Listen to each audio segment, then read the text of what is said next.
This is Dr. Ron's Words of Wisdom, words on leadership, goal setting, productivity, and a whole lot more. I trust today that you will consider this like your vitamin and mineral and supplement for your mind and heart. And wherever you receive podcasts from, would you please subscribe to Dr. Ron's Words of Wisdom, leave a rating and a brief written review. It will enable others to be able to locate this podcast. Thank you very much. Today I want to speak about the grateful leader. I want to talk about 9 ways in which I believe that it helps every leader to develop an attitude of gratitude. So let's dive right in. The very first one is that it will help you to be a positive leader. Now, I am probably somewhat by nature a more optimistic person. That doesn't mean that I don't get discouraged. It doesn't mean that I don't have a bad day, but more than likely, more often than not, rather, I am optimistic. But I have some friends who are a little more pessimistic, and they're always telling me when I challenge them on that they're not really pessimistic, that they're realists. And again, I want to say it. Where did it become accepted that pessimism is reality and optimism is fairy dust and dreams in the clouds? The fact of the matter is you are as likely, and I'm going to say more likely, to have a realistic appraisal when you're positive than when you're negative. What happens when someone gets into a negative charge is they just can't see the good in anything.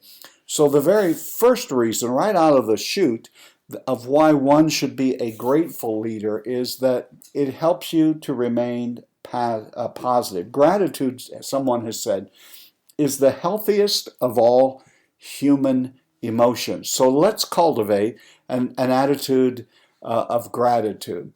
I think another reason why you should be a grateful leader or should cultivate gratitude in your life, it really battles pride. It really kind of dissipates pride. Let's be honest, pride is something nearly everyone has to battle with. And especially it seems to be an occupational hazard for those who are called into leadership, whether it's leadership in your home, a not-for-profit, in your business, or wherever you may be. We begin to believe what people are saying, and we begin to believe our own press clippings. And we begin to say, I really am something else. I really do know what I'm doing. I really am an exceptional human being. But developing an attitude of gratitude and developing a grateful heart keeps us centered, keeps us realizing that everything every one of us receives daily is a gift from God. So one of the reasons why you need to really develop into a grateful leader is it will combat pride, which rears its head at difficult times. The third reason for being a grateful leader is gratitude energizes. Rarely do you see an energized pessimist. A pessimist, by the very nature and definition of the word, is someone who sits down, throws their hands up in the air, and says, "What's the use? Why try? It doesn't make any difference." Whereas when you realize you have received a lot of gifts, you have lived a blessed life. Yes, things may not be well where you are today, but it could be worse, and you have been the beneficiary of a lot of positive benefits in your life. Just me saying it right now into a microphone is in and of itself energizing to me. And as a leader, you're going to need to create energy. If you want the people in your organization to be energetic, you as a leader have to be so. Now, I'm not talking about a fake it till you make it. I'm talking about a deep, settled peace, an energy that comes, and it more than likely comes when a person is expressing gratitude. The fourth way to develop into a grateful leader is to be a thankful person. I started beginning this year, something I have done often, but I've done it very conscientiously this year. And that is I pick 2 people out every day in which I will somehow contact them. Some it's been through the old-fashioned way of handwriting a note. Others it's been an email, it's been a text, a Facebook Messenger, whatever the way of communicating with that person seems appropriate. I don't want anything from them. I'm not looking for anything from them. But I just want to thank them for their friendship, thank them for the contributions they've made in my life, my organization. I thank them for doing a good job and for being the person they are. Now, oftentimes, I'm going to say 70, 80% of the time, I hear back from the person and they thank me. But that's not the reason really that one ought to do this. Something mystically happens when I send those notes out, when I compose them. I can feel my attitude soften. I can feel myself be encouraged. I feel myself offering thanksgiving for that person and their influence in my life and the difference they are not only making in the world, but the difference they're making in their life and my life. Gratitude has a Siamese twin, as it were, an identical twin, and that's thankfulness. Have you stopped today and just said thank you? I've become a big fan in these days of a gratitude journal. Now, I don't have a separate gratitude journal, but I have a gratitude section in the journals that I'm using, in which I just write down, I'm thankful for my wife, I'm thankful for my child, I'm thankful for some of my adopted kids and people that I have known and worked with, and my life has been blessed. I reflect on people who are no longer here, but saw something in me when no one else did and gave me an opportunity, and I am forever in their debt, and I will forever be grateful. Just taking a few moments every day of offering thanks. If you're a spiritual person, offer thanks to God for His benefits and His goodness in your life.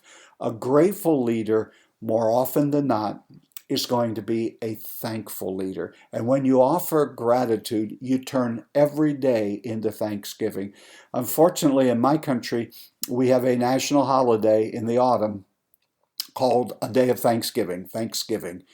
Well, if you're offering gratitude and you're giving thanks to people, we can turn every day into Thanksgiving. And that's the kind of leader I want to be.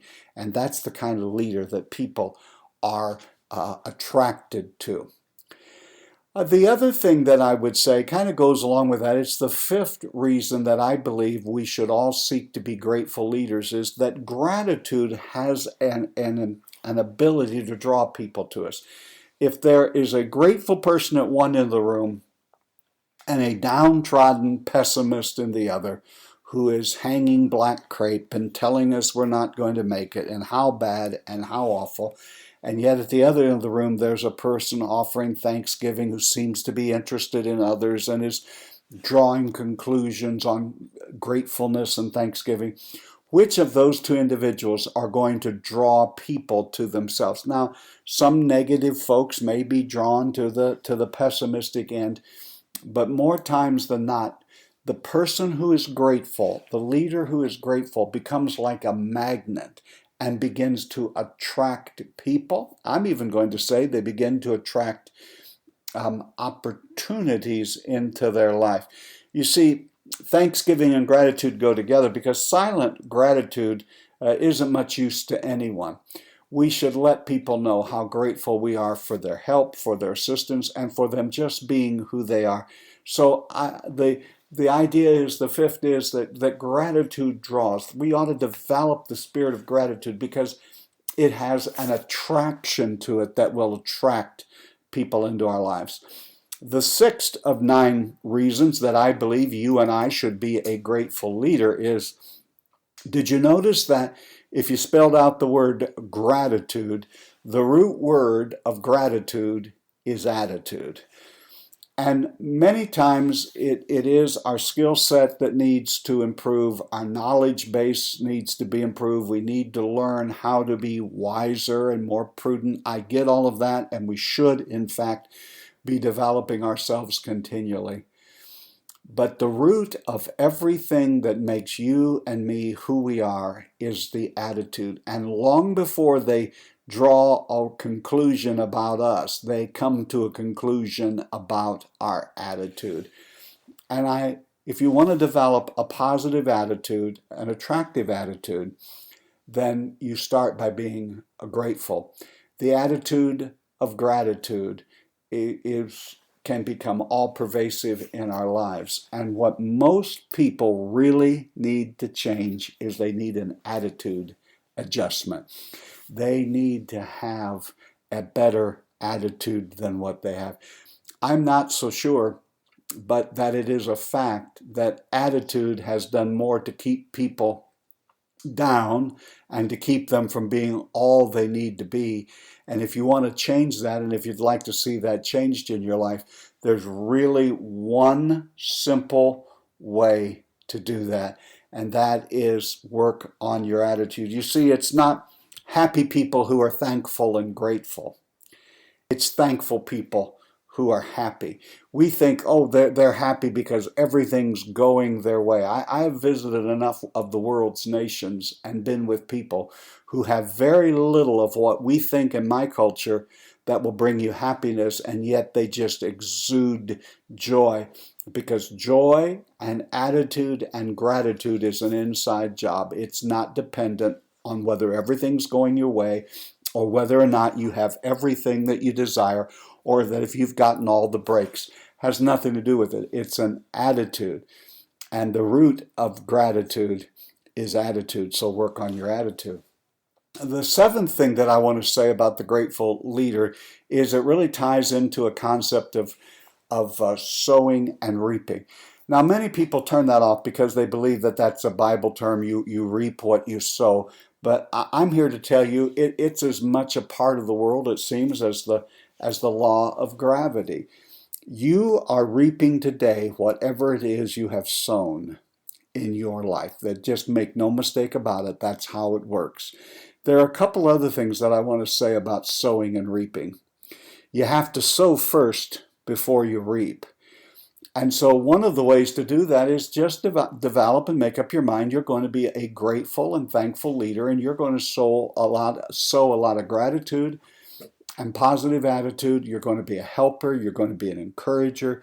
You're going to look to others. So you have to sow before you reap. And here's what I also know. You reap a lot more than you sow. So be careful the seed you're sowing, because that will determine the kind of harvest you're going to reap. And believe me, my friends, I don't care who you are or where you live. There is a harvest season coming for everyone. The eighth one that I want to discuss about why it is important to be a grateful leader is gratitude leads to generosity. Grateful people, just by and large, are generous people. They realize they have received freely, they have received, so freely they give. Someone in your life invested time in you. It's time, ma'am and sir, that we sow generously into other people's lives. We should be on the lookout for people that we can invest in. None of us would be where we are today had someone not taken a chance on us, and someone had not risked something and presented to us an opportunity. Now, these opportunities don't usually happen exponentially from where we are. It may just be another segment up. It may be something at the time that seems small and inconsequential, and yet it led to more doors being opened. It's time in the lives of many of us for us to give the same opportunity to others, especially to younger leaders, that were given to us when we were young. All of you who, if you'll stop and think about it, can see a name and a face before your mind of someone who believed in you and gave you that opportunity. Let's be that kind of a grateful, generous leader and do that for someone else. The last thing that I want to say about a grateful leader is one who's able to focus on the future. Unfortunately, too many people are stuck in the past. Someone done them wrong. Someone did something. Someone said something. Someone cut them out of a promotion. Someone got ahead through nefarious purposes and reasons, and they've always been left holding the short end of the stick. If you just decide today to develop an attitude of gratitude and be a grateful leader, it gets you from being stuck in the past and paralyzed in the present to purposeful for the future. Focus on the future, and grateful people are able to do that. You've been listening to Dr. Ron's Words of Wisdom, words on leadership, goal setting, productivity, and a whole lot more. I trust today that this has been like a vitamin or supplement for your mind and heart. And wherever you receive podcasts, would you please subscribe to Dr. Ron's Words of Wisdom, leave a rating and a brief written review. It is so important and so helpful, and I really appreciate it. My leadership friend, never forget, you are doing better even today than you think you are. You really are making a difference. And so until next time, this is Dr. Ron saying, have a great and blessed day. Thank you for listening to the Every Day is Saturday podcast. Still fired up and want more of Sam Crowley? Be sure to visit everydayissaturday.com. And don't forget to follow Sam on Twitter @Sam Crowley.